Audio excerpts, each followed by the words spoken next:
Bismillahirrahmanirrahim. Assalamualaikum warahmatullahi wabarakatuh.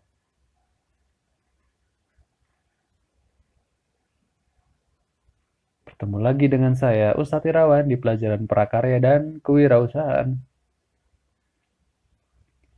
Gimana kabarnya anak-anakku semuanya?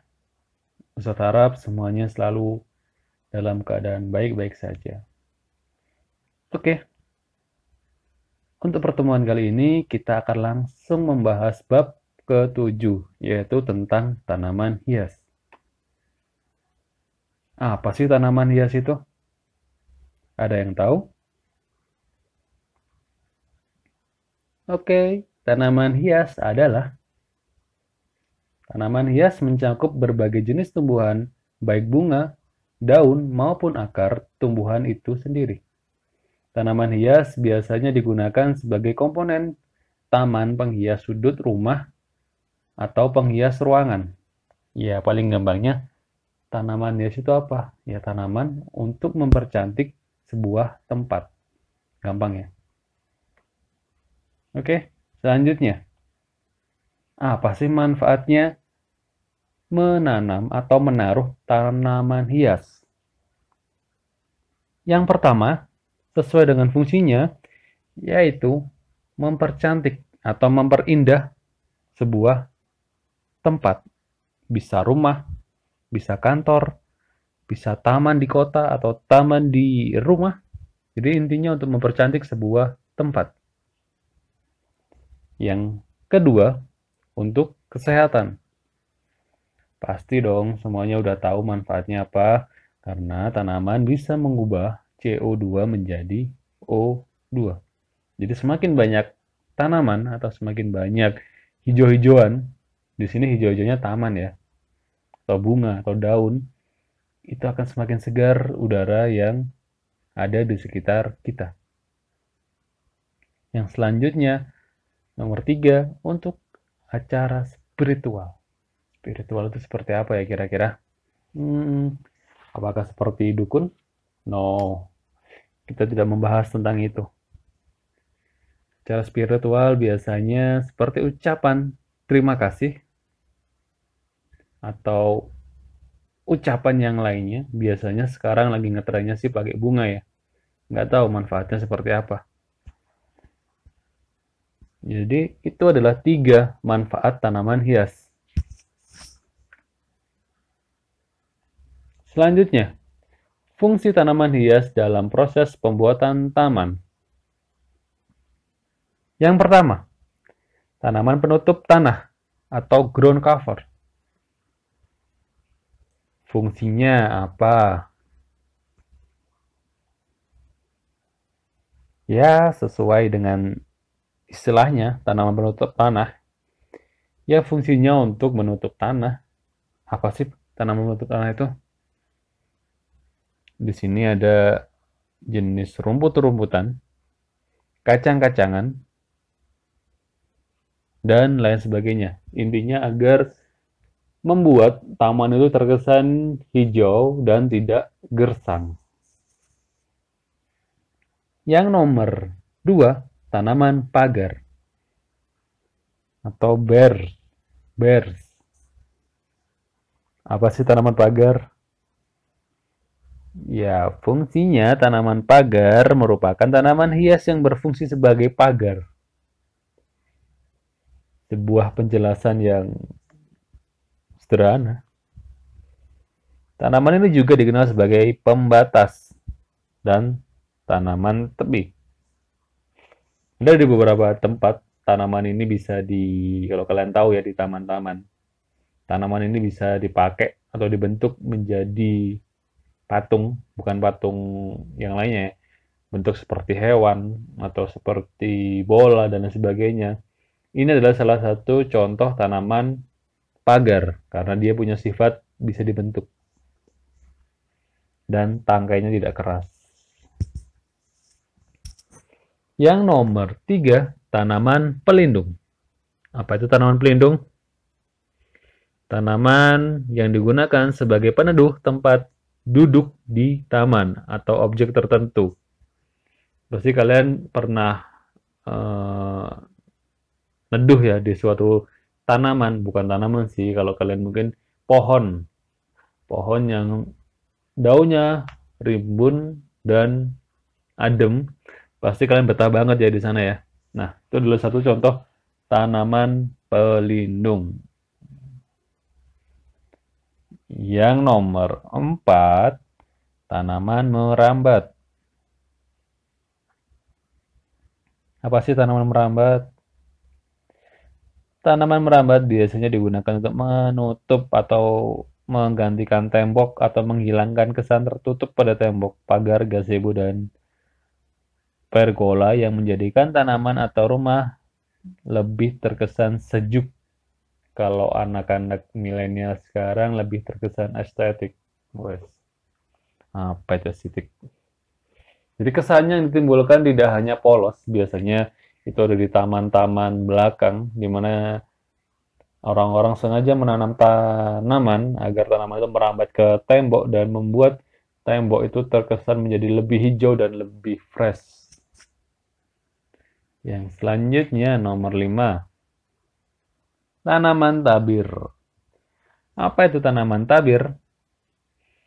Tanaman tabir juga dapat digunakan untuk menutup pemandangan yang tidak nyaman, kotor, atau bergerak. Contohnya tanaman tabir itu apa? Bambu, cemara, bromelia, dan lain sebagainya. Jadi tanaman tabir, bukan tabur, tabir. Tanaman tabir biasanya digunakan di hutan, atau bukan hutan sih, perbukitan.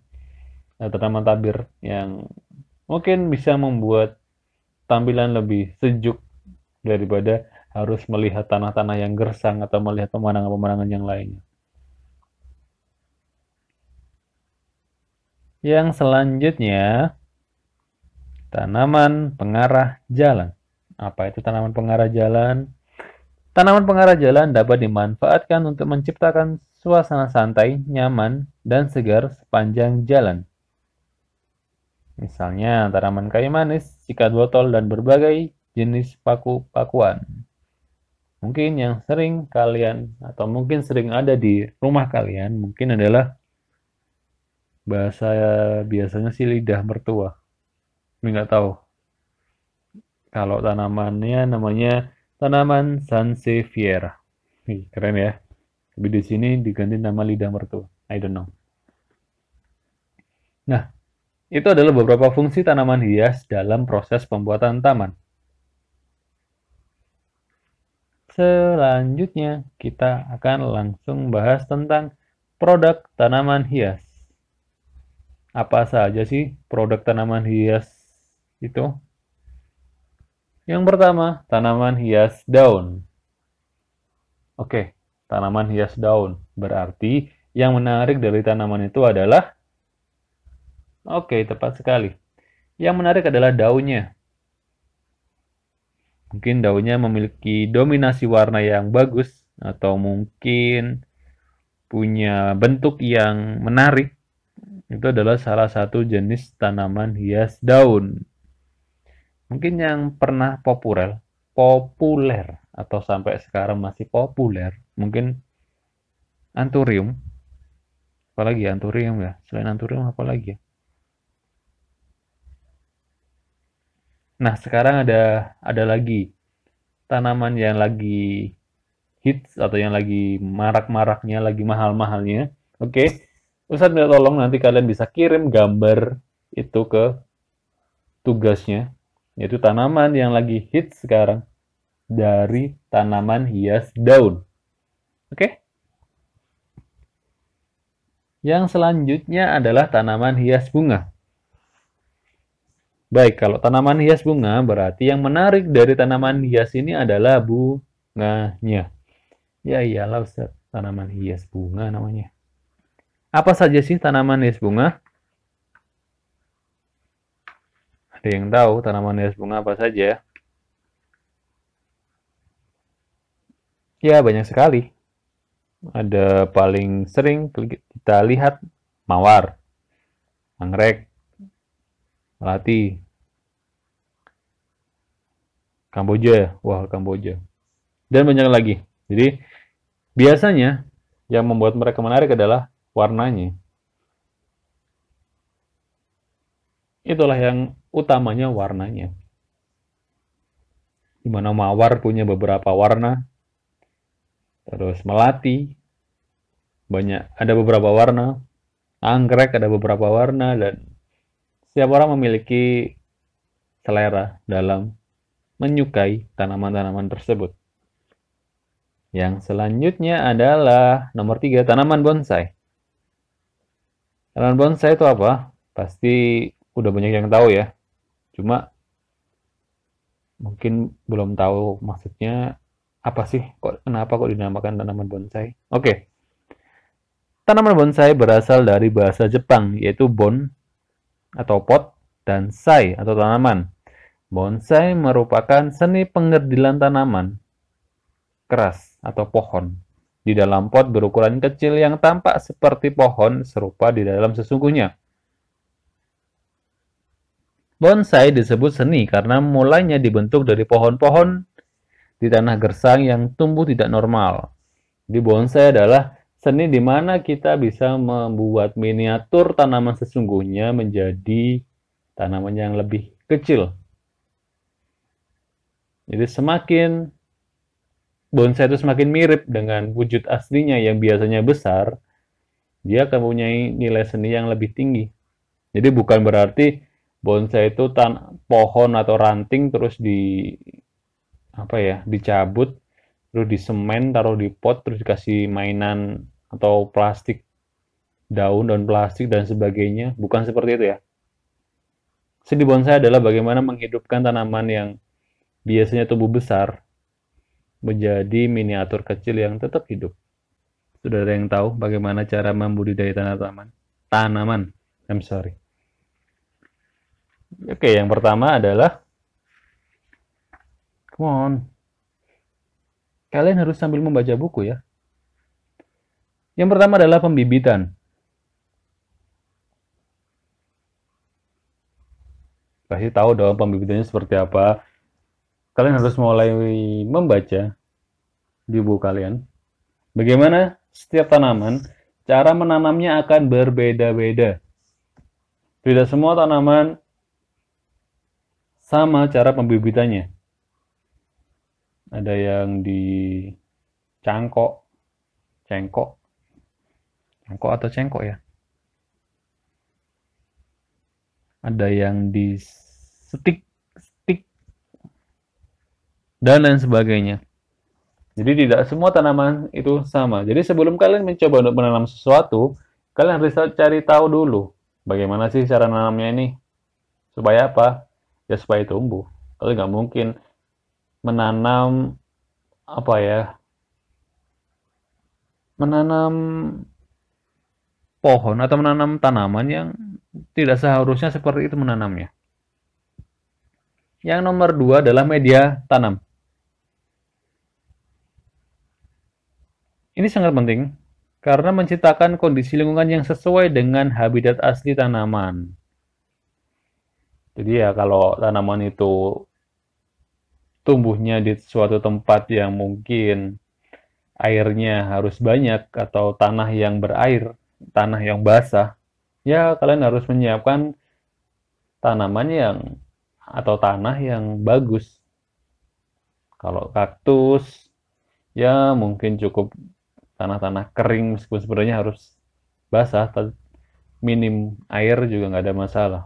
Terus mungkin tanaman sirih gading yang bisa ditaruh di media tanah atau di media air, kan juga harus memperhatikan itu. Yang terakhir, yang nomor 3 adalah tentang perawatan. Nah, emang perlu dirawat, Ustaz? Ya perlu. Semua apa yang tumbuh perlu dirawat.